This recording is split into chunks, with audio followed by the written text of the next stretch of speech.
Alejandra, muy buenos días a todos ustedes. Nos da muchísimo gusto que nos estén acompañando. Gracias a Dios, ya es miércoles y es tiempo de hablar de espectáculos.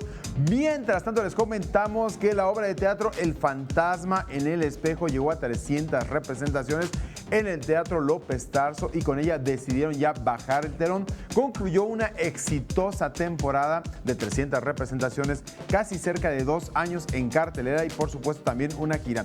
¿Quieren saber exactamente qué nos dijeron entre ellos don Jorge Ortiz de Pinedo? Chequen esto.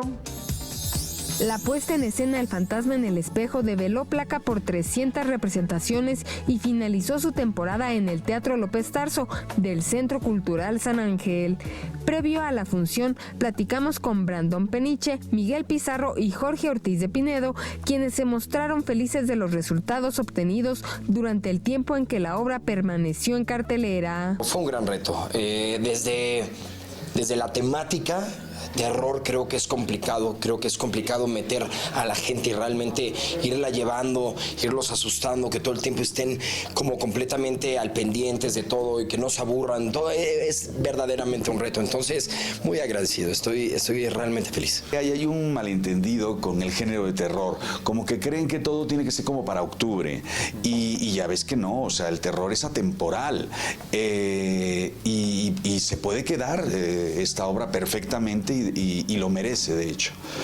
Vamos a ver cuál es el futuro, no depende de nosotros. Lo que yo te puedo decir es que es un privilegio verdaderamente haber formado parte de esta obra. Fue un auténtico reto poder montar una obra tan difícil en un formato distinto al que hicieron en Londres, que era muy parecido al de Londres al de la Dalia Negra. No quisimos repetir nosotros aquí en México la fórmula, entonces hicimos un formato nuevo, distinto, y se logró algo espectacular. 21 Noticias, Berenice Ortiz.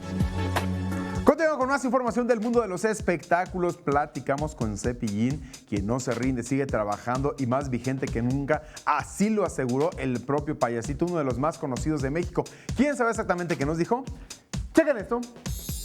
Para celebrar sus 45 años de trayectoria artística, Cepillín recibió gran homenaje de parte de la Lotería Nacional al imprimirse billete con su imagen, situación que lo llevó incluso hasta las lágrimas. Soy bien sensible y la verdad, la capacidad de asombro no la pierdo nunca. El payasito de la tele dijo que si sus padres vivieran, estarían muy orgullosos de él. La de realidad es que en mi casa nunca me dejaron ser nada.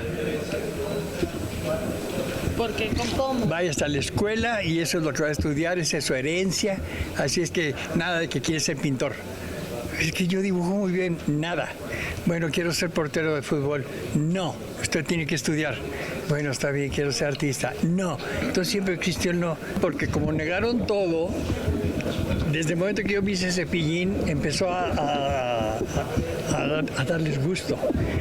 Pero desgraciadamente se murieron, entonces no han vivido todo lo que yo he estado viviendo de satisfacciones. Cepillín dijo no entender por qué ningún productor se ha interesado en hacer su bioserie. Nadie me ha hablado conmigo. Está la de Julio César Chávez, ya pasó la de Paquita, la del Barrio, o sea, la de Lupita D'Alessio, pues que se avienten con Cepillín, creo que ha de ser interesante. Y mandó mensaje solidario a José José. José José, alivia tu papá. Todos te queremos, eres parte de nuestra historia, eres parte de nuestros matrimonios, eres parte de nuestros noviazgos, eres parte de nuestros sentimientos con tus canciones. Así es que Pepe sabe que yo lo quiero mucho. 21 Noticias, Berenice Ortiz. Mucha la información en torno a la cultura y por supuesto los espectáculos que ha surgido a partir del día de ayer. ¿Quién sabe exactamente qué les preparamos en torno a este carrusel de los espectáculos? Chequen esto. Hoy en el carrusel cultural y de espectáculos, la actriz hollywoodense Ashley Judd dejó a propios y extraños con la boca abierta al mostrar una de sus clases de acroyoga que combina la acrobacia, la yoga y el masaje tailandés. Oh, the last video I took didn't take.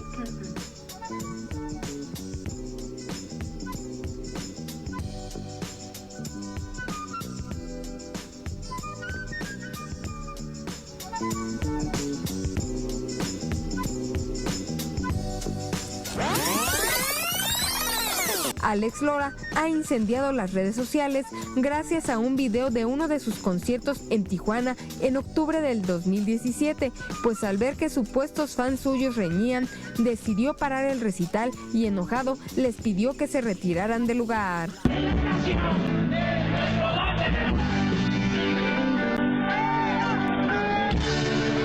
A ver, vamos a esperar que estas señoritas dejen de hacer sus para poder seguir tocando. Cuando sean las tocadas de sombrerudos, de música cuatera, vengan. Con motivo del centenario de su nacimiento, el Instituto Nacional de Bellas Artes recordará a Luis Nishizawa. Con una mesa redonda abordarán la vida y obra del creador. La cita es este viernes 2 de febrero a las 19:30 horas en la sala Adamo Boari del Palacio de Bellas Artes. Anualmente, el Faro Oriente abre sus puertas para que alumnos y talleristas compartan su trabajo realizado. Dicho evento, que brinda una clara evidencia de que la humanidad puede producir cosas más amables, profundas, honestas y por lo tanto verdaderas, se llevará a cabo a partir del 30 de enero y hasta el 28 de febrero. 21 Noticias, Berenice Ortiz.